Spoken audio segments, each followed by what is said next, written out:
m'appelle Antoine Tanguay, je suis fondateur et président des éditions Alto à Québec.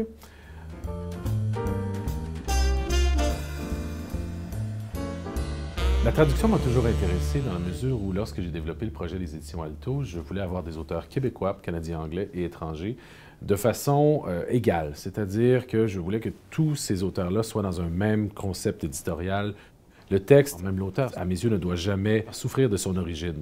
Et de là, j'ai appris qu'il existait un programme qui me permettait de faire la traduction et éventuellement promouvoir la littérature canadienne en français au Québec. Donc c'était, je dirais, un mariage un peu naturel entre la politique éditoriale d'Alto et ce qui était disponible publié au Canada.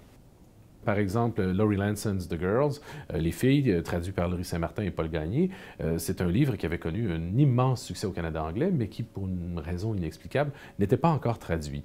Alors, en collaboration avec un éditeur français qui est les Éditions de l'Archipel, le livre a été traduit ici au Québec et a donc eu une double carrière en France et au Québec. C'est un gros best-seller.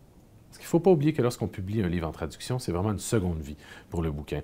Donc, la promotion, elle est importante. Ça permet de revenir parfois une année, 2 ans, 3 ans, parfois même plus longtemps, sur un livre qu'on a déjà écrit. Et de là, donc, faire découvrir, souvent pour la première fois, des auteurs qui n'ont pas eu la chance de briller au Québec. Souvent, les auteurs me disaient « Je suis traduit, mais je n'ai pas de contact avec les éditeurs étrangers. Et c'est malheureux de le dire, mais parfois on a l'impression que le Québec est un éditeur étranger aussi, dans une certaine mesure. Alors, je dirais peut-être construire un pont entre le Québec et le reste du Canada, et ça c'est important, et en même temps faire sentir aux auteurs qu'il y a quelqu'un qui travaille comme si c'était un auteur maison québécois. C'est avant tout le livre qu'on défend, et avec bien entendu toute sa richesse, sa thématique, son origine, ses racines propres qui sont cette fois-ci au Canada, mais qui peuvent aisément se transporter au Québec.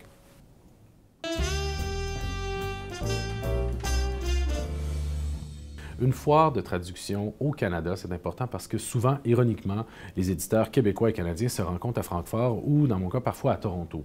Donc, les éditeurs se rencontrent, échangent des idées, échangent des catalogues, des cartes d'affaires. Plusieurs éditeurs se voient d'ailleurs pour la première fois. Je pense que ça va devenir un événement nécessaire au fil des ans. Ce serait intéressant de voir plusieurs auteurs québécois traverser et du même coup aussi des auteurs canadiens-anglais qui, historiquement, n'ont pas toujours eu une très bonne visibilité dans les médias québécois, ben, de l'autre côté, d'essayer de faire qu'on oublie que ces gens-là viennent du Canada. Donc, c'est l'idée qu'on abolit les frontières grâce à un programme qui nous permet d'échanger avant tout.